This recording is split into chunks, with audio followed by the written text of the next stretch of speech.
285 000 familles ont été victimes des évictions forcées entre 2015 et 2022 dans la ville de Douala.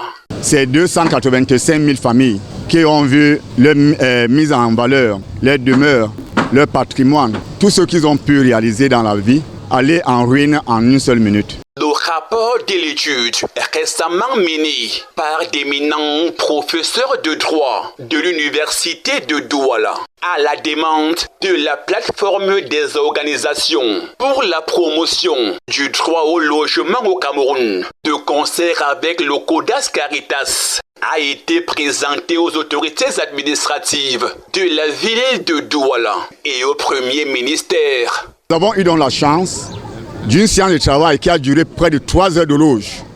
Une délégation de la plateforme accompagnée par le CODAS Caritas avec le conseiller technique numéro 4 de la primature qui nous a écoutés pendant près de 90 minutes. Il nous avait rassuré qu'il rendra fidèlement compte au Premier ministre du travail que nous venons de mener.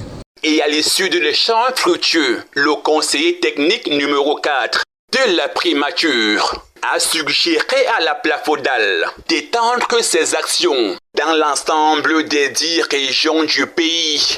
Et si le gouvernement peut nous accompagner matériellement et financièrement, nous sommes prêts à donner de nos services dans les 10 régions. Et il avait dit, c'est à nous d'écrire.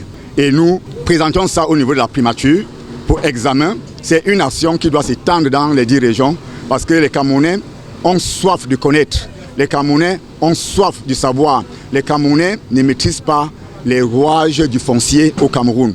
Et au lendemain de la rencontre de l'immeuble Étoile à Yaoundé, la plateforme a reçu une correspondance de la primature.